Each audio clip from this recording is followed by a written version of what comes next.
Hello everyone, আমি সুস্মিতা। নতুন একটি ভিডিওতে তোমাদের সবাইকে জানাই অনেক অনেক স্বাগত।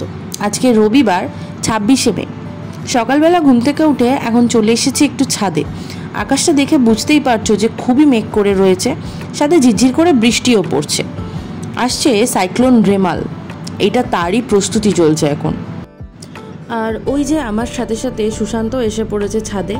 এসির আউটডোর ইউনিটটা একবার ভালো করে চেক করে নিচ্ছে সব ঠিকঠাকভাবে লাগানো আছে কিনা, যাতে ঝড়ের টাইমে কোনো রকম পড়ে টরে গিয়ে ড্যামেজ না হয়ে যায়, সেই জন্য একবার ভালো করে চেক করে নিচ্ছে।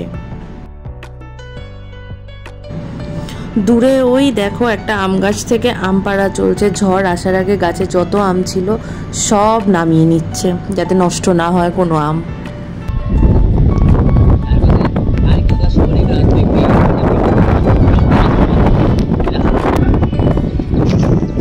কি করছো তুমি এখানে দাঁড়িয়ে দাঁড়িয়ে? কি দেখছো? কাকে দেখছো? কেউ আছে নাকি ওপরে দাঁড়িয়ে? আম আছে গাছে?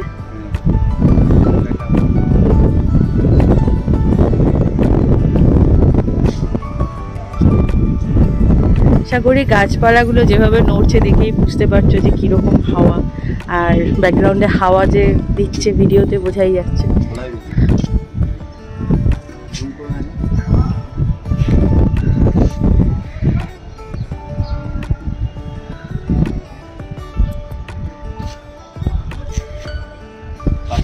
একটা বিল্ডিং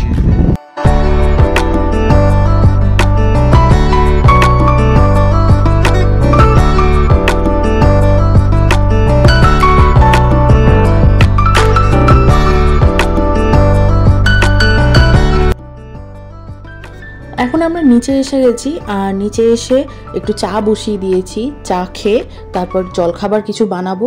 জলখাবার বানিয়ে নিয়ে আবার দুপুরের খাবারটা বানিয়ে ফেলতে হবে। তাড়াতাড়ি করছি কারণ কখন কারেন্টটা চলে যায় সেটার জন্য, কারণ বলা তো যায় না, গাছের একটু পাতা নড়লেই কারেন্ট অফ হয়ে যায়, তাই তাড়াতাড়ি করছি।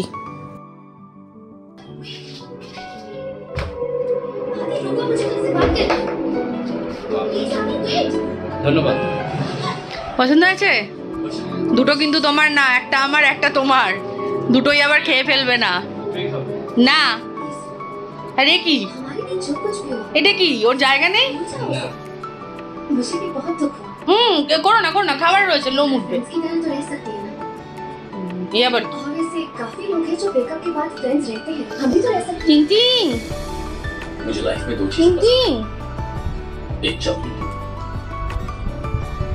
খাও, খেয়ে দেখো।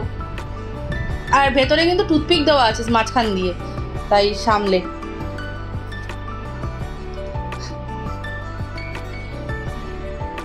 ঠিক আছে, ভালো আছে। দুটো কিন্তু তোমার না, কিন্তু আমি আসছি। আর দেখে ওজন লেজ লুজ দিয়ে পারি না, দেখ।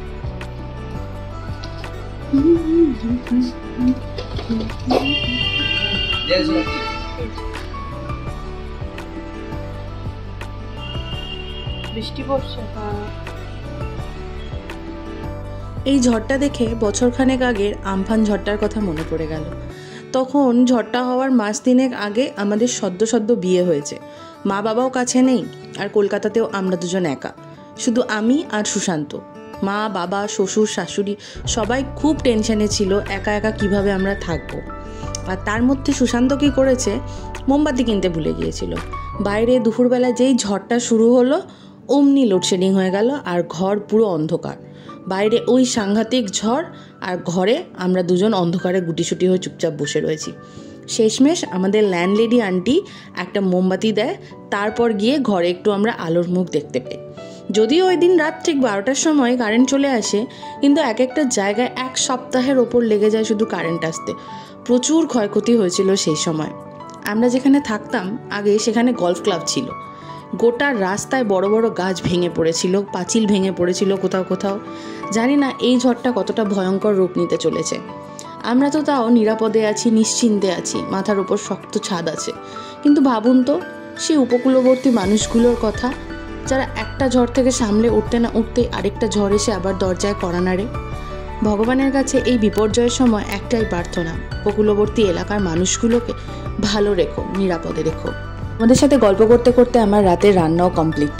তো চলো আজকের মতো ভিডিওটা এখানেই শেষ করছি। দেখা হচ্ছে খুব শিগগিরই একটা নতুন ভিডিও নিয়ে। ভিডিওটা যদি ভালো লেগে থাকে তাহলে লাইক, কমেন্ট এবং সাবস্ক্রাইব করতে ভুলবেন না। টাটা।